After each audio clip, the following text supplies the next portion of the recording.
I would best describe authentic connection is really understanding the real you. Who is the real you? What makes up the real you? Those that can resonate with the real you, you will know within your intuition. It's someone that has those messy parts to them. It's someone that has those human, they're being human, they're being real in that moment. There's no need for perfection. Back to the Power and Purpose podcast. I am Vanessa Soul, your host. Thank you so much for investing your time and energy into tuning into today's episode. I greatly appreciate it. And I'm super excited for today's guest. We have Amber Jolly. She's a life coach, leadership mentor, and advocate for female empowerment. Her work inspires women to lead with courage, question societal norms, and pursue independence without fear or guilt. Amber, thank you so much for coming on the show today. Thank you, Vanessa. It's fantastic to be here. Thank you for having me. You're welcome. Super excited for today's conversation. So I love asking all of my guests, who are you and who are you not? I am a person that really values freedom of speech. I value and thrive in new environments. I'm that type of person. Very strong-minded and independent, but also kind. In terms of, just being around people, I'm very social. I believe I'm very nurturing, and I love building new friendships and connections overall. I love that. I feel like we don't talk enough about a lot of those qualities all coexisting, the independence with the freedom, with the kindness, with the nurturing energy. So thank you for bringing that to our awareness. Yeah. And I want to say too, what I'm not, I know that I'm not perfect. I know that I've made mistakes in life. And I know that they're those important lessons that we do learn from our life. We need to go through those challenges, those hard times to understand who we are, and to understand authenticity, not wearing a mask in life. Yeah, not wearing a mask in life, figuratively, or maybe literally too, who knows? Yeah. Just saying. I mean, we're talking about freedom. We're going to start diving into societal norms, you guys. So buckle up. So Amber, tell us a little bit about your spiritual awakening, if you call it that, or your transformation before you became into the expression that you're fully expressing now. Like, what did that look like, and when was it? It's definitely been over time. I started having a series of these events that were occurring coincidentally. And I guess these life events really made me think who I am as a person. Am I happy living this particular life? It made me question life in general of, what is it that I really want out of this life? Was I happy with my own social circles?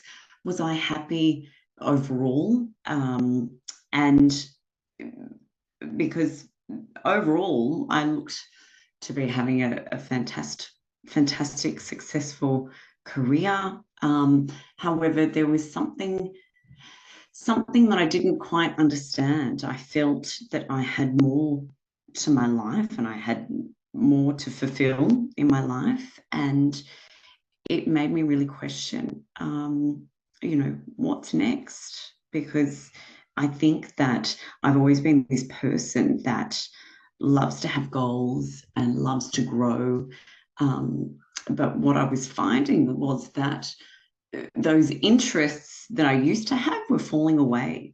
And I didn't quite understand it. I knew that I started to self-isolate, and it was more about this learning. I just had this huge desire to learn and not to waste time around people that were being really negative, um, and just trying to understand what is it um, that I need to do next. What is my purpose in this life? Yeah. Yeah. And It did you use any tools? A lot of people and I love there's so many tools for transformation, for awakening, for questioning what we've been told and just the conditioning. Did you have any tools that you were using, whether it was meditation or something else?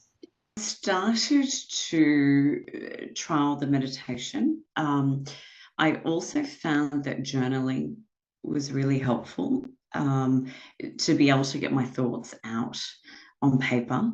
Um, I found that, asking myself questions, what is it that I really wanted? And also writing down my goals, I felt that it was really important to actually understand who I was as a person, because again, I didn't think I was living my most authentic life. Yeah. And were you triggering or were you questioning some of the societal norms? I felt that overall, I had worked in tech for quite some time, and I felt that, you know, the need to fit in. That there was always people would question, do you really work in tech? And I guess that was the stereotype that I had to overcome, because people that just met me, they wouldn't expect that I had a career in the tech industry. So overall, I did have to overcome a lot of challenges and a lot of social norms. And I think too, one social norm was, being a female, and having this, expectation of just fitting in with society, and not taking up space, and having the pressure to fit in a work environment. And it really made me question of, you know, I'm not going to fit in anymore. It's time. It's time to be my true self. And, Mm-hmm. you know, we can stand out. We can take Yeah. space as females, Yeah, um, absolutely. And what did as your a life look professional. like when like the before and after, like when you were s- going along with the societal norms and the conditioning versus breaking out of that and giving yourself permission to be in your full expression? What did that look like before and after? Yeah. Well, I think it was really like abiding by rules. I always felt that, and it could have been a people pleasing situation too, right? How I grew up, that's on being on your best behavior. Um, but I found that things just weren't making sense to me anymore. Why do I have to act a certain way in order to be respected? Obviously, we're all kind-hearted, and but again, we shouldn't have to fit in. We should be able to have our opinions. We should be able um, to lead, yes, with heart, but also to be able to voice, to speak up, and to not feel like we're in a box. Um, we need to be able to communicate our feelings. And if we don't, we can't always just say that, everything's okay, because if someone hurts you, you want to be able to talk about it. Can you give us an example? And I'm going to use an example just for the listeners because I love the application of our perspectives that we are sharing. Can you give us an example of like what it looked like? What was the difference in your lifestyle with that decision prior to the decision and then after? So, for example, for me, I would never, ever, ever ever get on camera without makeup on. And here I am right now in November 2025 with not a drop of makeup. I probably haven't even worn makeup like in 2 weeks, I think. Okay. And Yeah, it just yeah. not because and I'm not resisting makeup, and it's not because it's toxic Mm-hmm. or some of it is toxic. It's just Mm-hmm. it was that decision. Like, I will wear makeup when I feel like it. I'm not going to do it because women are expected to. I'm not going to do it Mm-hmm. because I want people to see the most polished version of me, the most perfected version of me, right? And that's how Mm-hmm. sometimes women are expected to show up. I mean, some of us love glam. Don't get me wrong. You go on my Instagram. This is for everyone listening. And I have plenty of photos with glam, and it's because I wanted to do it.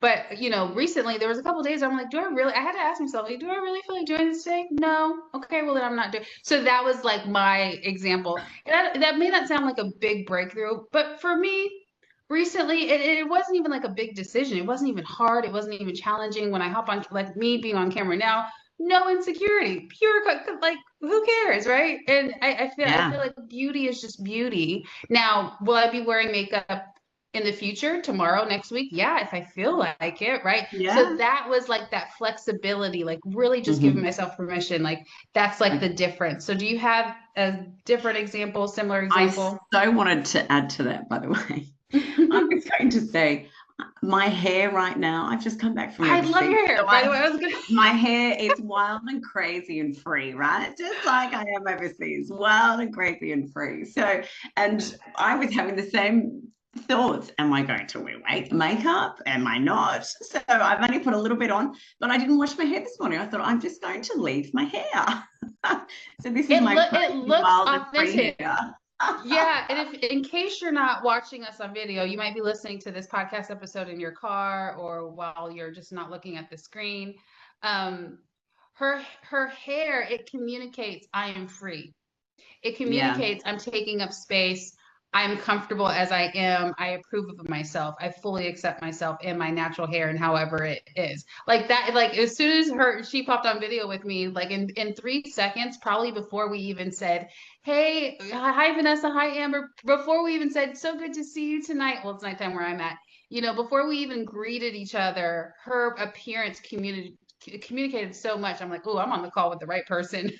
I'm makeup free. She's big hair. We're like, we're as we are, right? And we're like so confident and empowered in it. We're not like nervous Yeah. or like, oh my God, I'm sorry I didn't put on makeup. No apology. Because I've had Yeah. that. I've had people be like, oh my God, my hair's a mess. And I'm like, no, I don't say It's anything. Or people are like, oh my God, I'm so sorry I came on video with no makeup. No apology. It's no, like, that's right. here I am. And I think too, working, I know that I will go online without any makeup on and my hair is crazy. And I will say, look, I haven't washed it today. So I tend to try and be my most authentic self, even in a work environment. Where I think that we need to, challenge norms, I think is that, overall, I'm very much a relaxed person, and I feel that in relationships, I tend to um, try to look after or please someone. I'm the type of person now where I'm like, no, no, it's time to be a little bit selfish. I think as leaders, as working professionals, we need to be able to take time out for ourselves to have that self-care, um, and know that becoming the best version of us, we are able to lead others and to show that, what, sometimes we don't have it all together.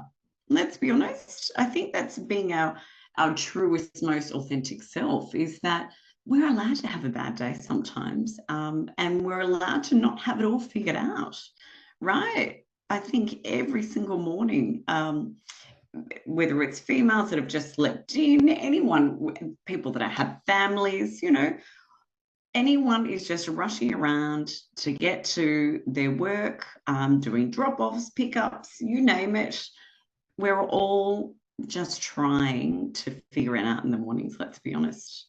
As they say, fake it till you make it. We're all just trying to figure it out in the mornings. Beautiful. what are your thoughts on change?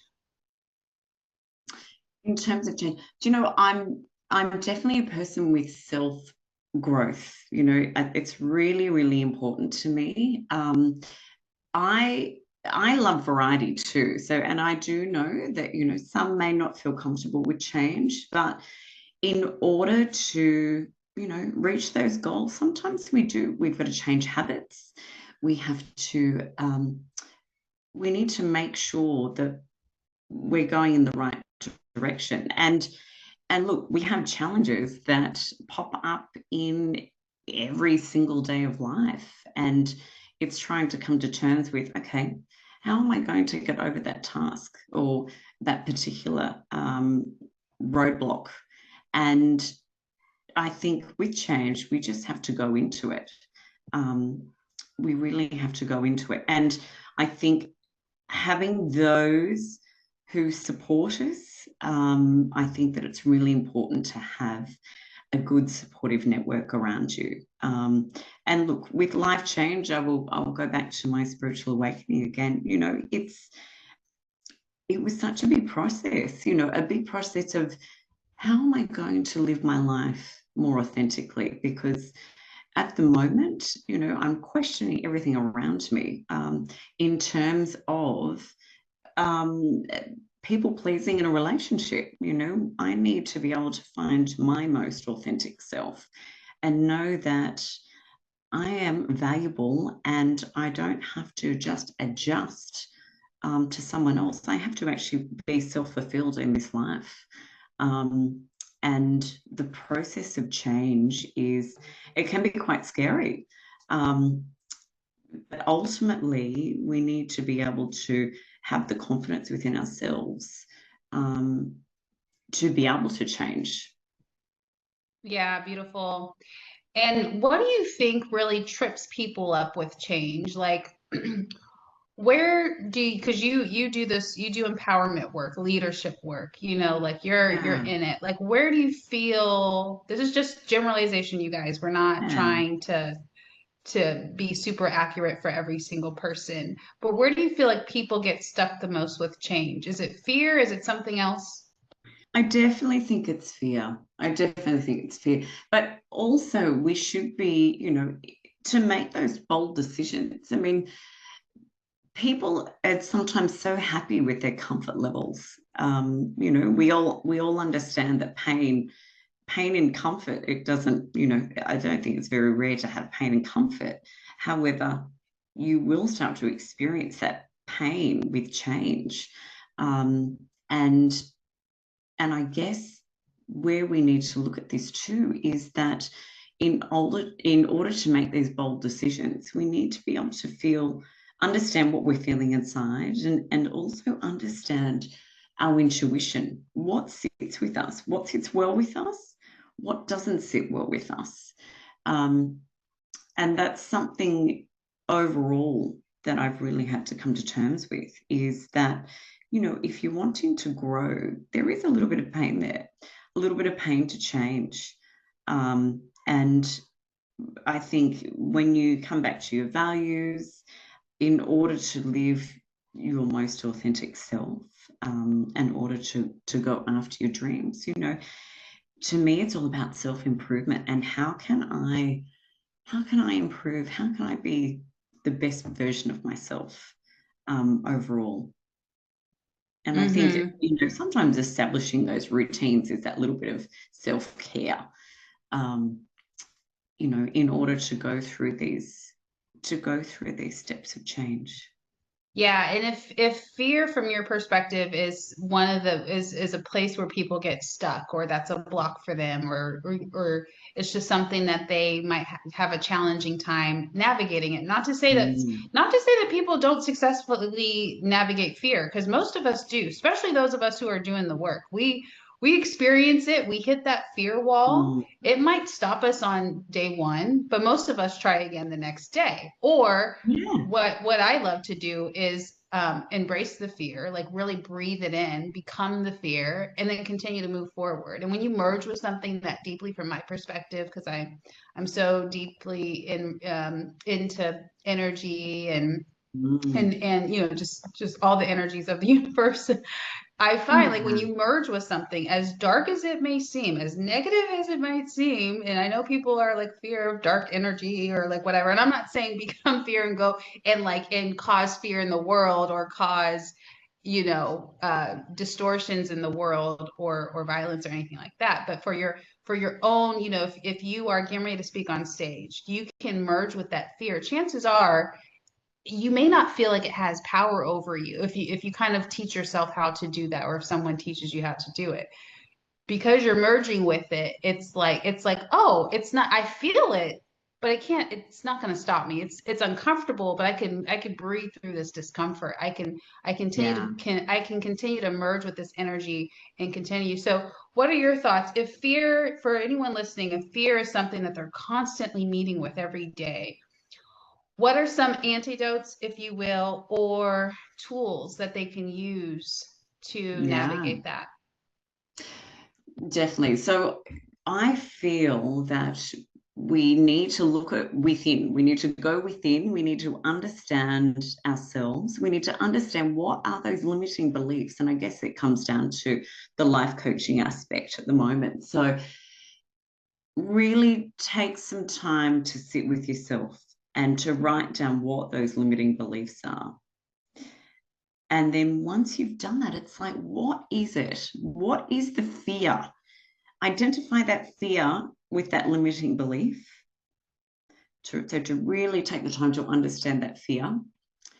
And then what are the steps, just a little step day by day, that you can do to overcome that limiting belief? Okay, so it's really writing down a plan and committing to what you can do to overcome that limiting belief. So whether it's fear, and as you said, speaking on stage, as you said, it could be just having a conversation, recorded in a meeting. What is it that you can do to overcome that? And is it something like just listening to a podcast, listening how someone speaks, um, listening to a particular topic that you're interested in that you need to talk about, doing the research. Um, and also, what is it? How can you be your most authentic and confident self when you are in that moment? Yeah. Okay, so let's And use an example. Many people deal with the fear of being seen. And most people have an mhm, awareness. They're like, I've been dealing with this for 5 years, 10 years, ever since I was little. They know where it stems from. They've been through therapy.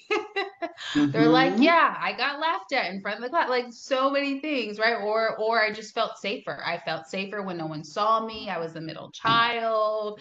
I didn't get in arguments. I didn't get yelled at when I was like hiding or grabbing a snack, and no one's like, there's all we most of us we're talking to like our audience where we're conscious, we've done the work, or we're still doing the work, whatever it might be. So people have awareness of it. They've jotted it down. They know what their limiting beliefs are. Let's just say someone they're taking your advice. They're getting on Instagram or YouTube and they're doing videos. And some days it's great and some days it's not. And it's like they still feel like they're stuck in that fear of being seen. What's your advice there? they need to be able to find someone that is going to lift them up. So to really have that check in with someone else that really is going to encourage them to get to those next steps. So, really, if they've got that really trusted friend that can give them feedback, I really do feel that support, having that support, someone that can lift their confidence to get over that obstacle, overall, is really, really useful. And let's talk about authentic connection. We weren't taught Yeah. about that. I mean, it's simple to us now at this time in our Yeah. expression, right? But Yeah. for other people, especially if you're at the beginning of your awakening journey, the Yeah. word authentic, like I've even ran into people, they're like, wait, authentic, like what does that really mean? So I would love to get your perspective, explain it like as you would to maybe a sixth grader. Yeah. What is authentic connection and how can we tell the difference in our real lives, not from a judgmental way, but like just in a observing way? Like how can we tell the difference between authentic connection and something that may not be that authentic, or it may not feel like that? The way I would best describe authentic connection is really understanding the real you. Who is the real you? What makes up the real you? And those that can resonate with the real you, you'll know within your intuition. It's someone that has those messy parts to them. It's someone that has those human, they're being human, they're being real in that moment.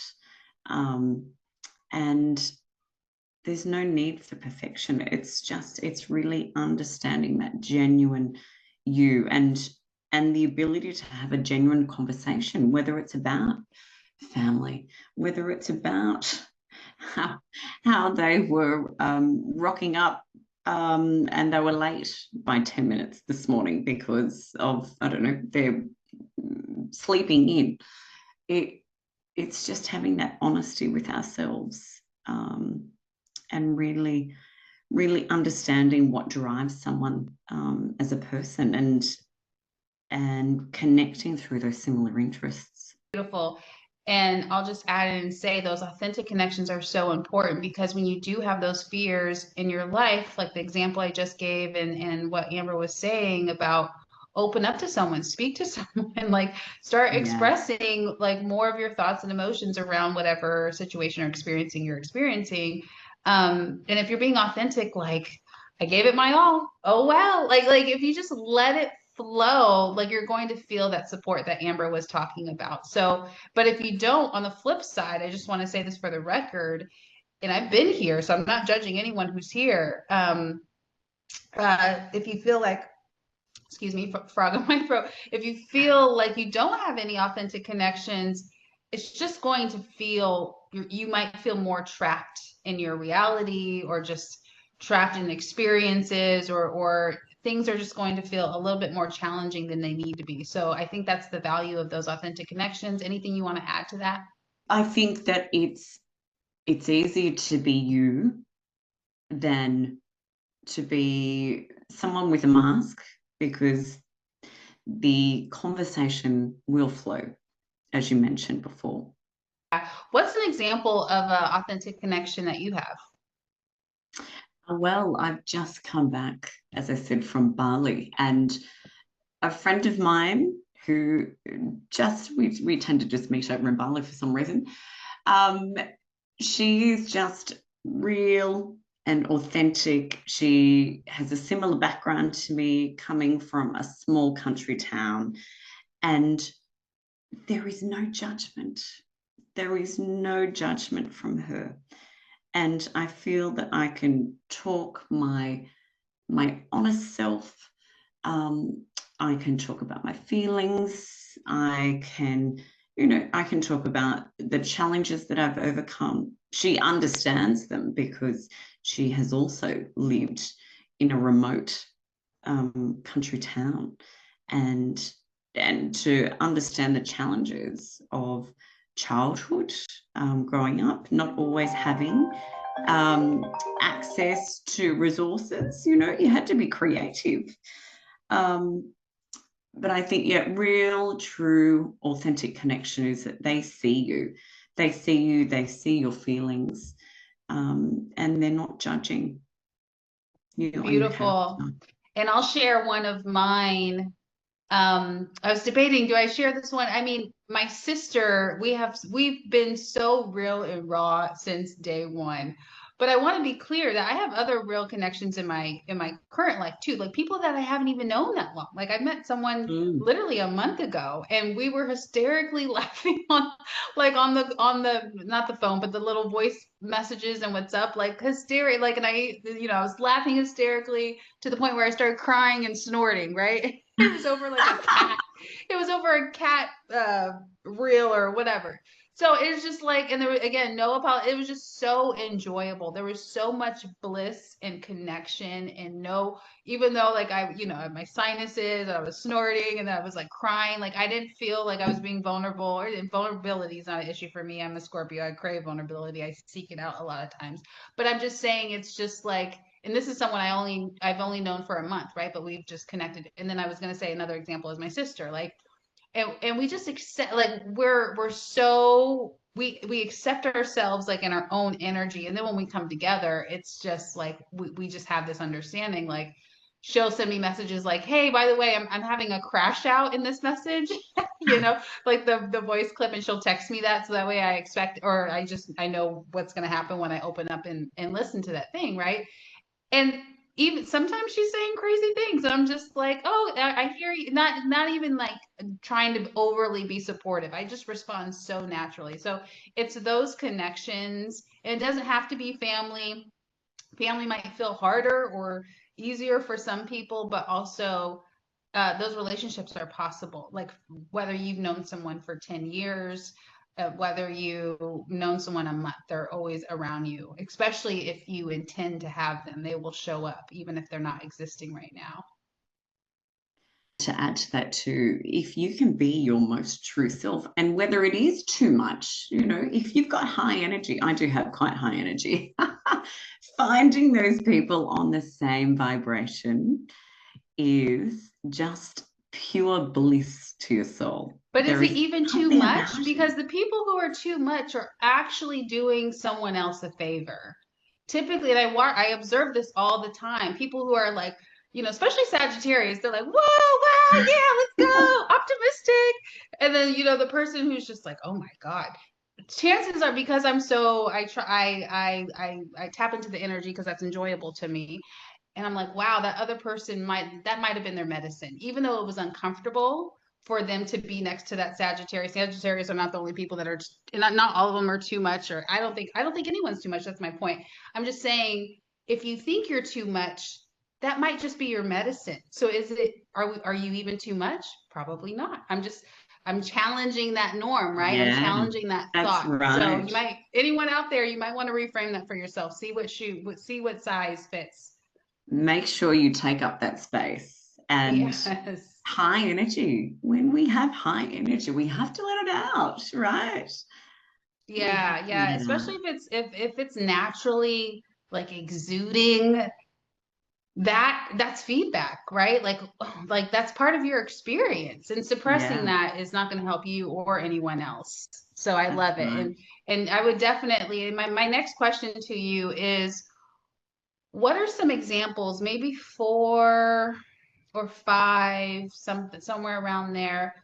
What are 4 or 5 societal norms that people can start to question? Like if they don't know, like, okay, well, what do I question right now? I don't even know what to question. What are some examples that they can just kind of think about? So I'm with my statement here, I'm posing like, ask yourself, are you really being too much? Is there even such a thing? Or is it just you being you, Mm, and there is no such thing as anyone being too much, right? Like that, you could yeah. even question that thought. So what would you say? What are some examples, maybe 3, 4, or 5? Yeah, sure. Well, look, I think if we go back to work-life balance, you know, having a mental health day, let's be honest, we are allowed to have a mental health day. If we're not feeling okay, you know, do we always have to be physically ill to have a sick day? You know, we need to make sure that Okay, so the belief there, let me make sure I'm clear. What is the belief there that we're questioning with that? that you can't take a day off work Unless you're because you sick. don't have physical sickness symptoms. Okay. Yeah. So we need to make sure, because we go through a lot in life. Stress is stress. Can we safely say that stress, we do understand that stress has physical symptoms. However, you know, if you need a chance to gather your thoughts, if you need a chance to process some wild emotions of what's happening in your personal life, we should be able to take that time out for ourselves, because that is all a part of self-care. It's all a part of our well-being overall. We need to understand that, we don't have to be so hard on ourselves if we're going to take off a particular day. Mental health is still our health. So that's one. The second one is, don't think that as a female, don't think that you need to overcompensate at your work, to prove yourself. I feel that, especially in a male-dominated environment, I used to think that in order to be seen as capable, I would have to go above and beyond in my work ethic. And I think overall it needs to be raised that, as females, this is what we do in order to be seen as capable. We go above and beyond, and we just have to be comfortable within ourselves to know that we can do it, and we need to have that support around us to feel like we're not the exception. Love it. And what's another one? Definitely to call out the behavior. So instead of just keeping the peace, if you do feel uncomfortable with someone, or they have mentioned something to you and it doesn't sit quite right, we need to, because chances are, if they've said something, and say it's in a meeting, if they've said something and you feel uncomfortable, chances are there are going to be people in the same meeting feeling the same way. Yeah. So what belief is that? Instead of just letting things go,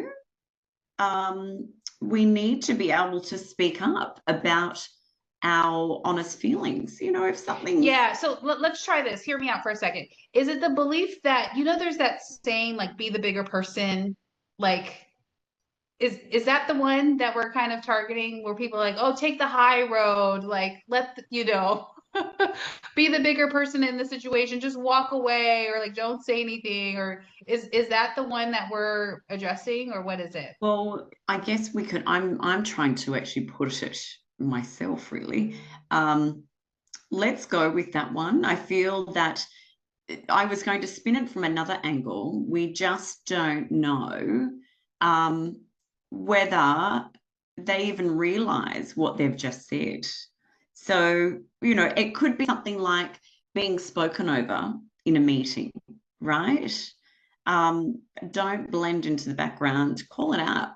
I've noticed that you're talking over me in a meeting. I've noticed that my opinions, are being disregarded. We need to be able to call it out, to back yourself, really. It's, and not just let that behavior go because of fear, or because of being seen as being difficult. We need to be able to take up that space overall. Yeah. But then also having the real conversation, having those real conversations, but also the angle could be, why have they done that today? What is it that is bugging them today? Have they gone through something? Are they having just a bad day themselves? So there's different angles here. Yeah, I love to address what we were talking about a moment ago. There's, most, especially women, I think, but everyone, we get a taste of this deep-seated program here in our modern society, Mm-hmm. that boundaries are bad, that we have to people please, or saying no. You know, if you say no, oh, you're responsible for how that person feels when you say no. You hurt their feelings because you said no, because you didn't Mm. want to overgive, or you didn't want to let them borrow money, or you didn't want to like let them stay 4 months at your house, or like whatever the situation is, right? We've almost been insidiously trained through music and songs and media and movies, especially Disney, to not have boundaries. And so Mm. when you when you when you gracefully and you know, implement those boundaries with integrity and balance, not like Mm. resentfulness or rudeness or anything like that. When you do it with balance and integrity, you know, when someone's interrupting you, you can be like, oh, excuse me, I'm sorry, Amber, I want to hear what I just, let me, can we pause, can I finish, and then blah blah blah blah. Or excuse me, Vanessa, 1 second, I'm almost done. I know you have something to say on that. 1 second. Like, that's actually taking up space that Amber was talking about. And it's a boundary that we, you know, a lot of us, when people cut us off, we're like, oh, you know, we're just like, and then we shrink again. So I love that. So if there's any, to kind of tie up some of the thoughts that we're speaking here, just to kind of like put it in a nice pretty package for you guys. Like, yeah, is there, if there's any place in your life where you were taught or told not to have a boundary, or it was frowned upon, saying no is a good start. Most of us, you know, especially especially with men, you know, if they're like, well, I want to take you out, no thanks. What? You're so rude. How is that rude? You're asking me a question, I'm responding honestly. I'm not going on a date with you, right? Like, really own your power and that empowerment. Any thoughts on that? Definitely about the boundaries. You know, your time is expensive, and people need to know that. You know, our energy is expensive. People need to know that. And, you know, all throughout time, you know, we can say yes to so many social invitations, but ultimately you get too many, which is great. Let's be honest. I love being social. But really, if it's taking away from you or your goals, you know, you have the ability to say no. Um, you know, as I said, energy, you need to protect your energy, and only those around you that you know, you have a right to say whether you're going to be spend time with this person or not. Lovely. I love this conversation. So good. As we start to wrap up, do you have either a powerful book recommendation or a quote, either or? Now, this is actually a journal prompt, which I find is really powerful. What is an honest truth you can admit to yourself, but you aren't yet ready to face? Love it. That's some And shadow work. It really is. That's what shadow work is, like really bringing up those distorted thoughts, lies, or truths that need to be brought to awareness. yeah, and again, it's being honest with yourself, isn't it? It's being honest with yourself, and little by little, you know, a plan of action on how you can overcome that truth. Amazing. So if this conversation resonates with you, please connect with Amber. Her energy is great. I love the empowerment work that you're doing. I'm still loving the Thank big you. hair. The It's been crazy so hair. nice to just like embrace your expression today. So her website is amberjolly.com. The link is here in the description. You can go right to the link and click on it directly. We also have her Facebook link listed and her Instagram link listed as well. And Amber, what is one powerful way that people can work with you? Yeah, great. Well, what I did want to say is that Female Empowerment is a book that I am releasing. So I'm really keen, once it is released, I'll have that on my website, but you can reach out to me on amberjolly.com also. Amazing stuff. Thank you And so just much, Amber, for coming on to the show. I really do appreciate it. thank you. It's been amazing, Vanessa. Thank you. Absolutely. It's an honor. Thank you, everyone, for tuning in. I appreciate you listening to the end of this episode, and share this episode with one friend. We all know someone who needed to hear this today. This is their medicine for the week, for the day, or the month. They need this, like this motivation, this inspiration, this divine feminine energy, like this empowerment. And her and I are in our authentic self. I had no makeup on today, and that was like perfect for this conversation. And if you're watching us on video, hopefully you can kind of like, like receive the vibe. Like maybe you might try out wild hair tomorrow, or maybe you might try out no makeup tomorrow. You never know. Lovely. See what shoe fits, right? So share this episode with one friend. Namaste, everyone. Have a great day.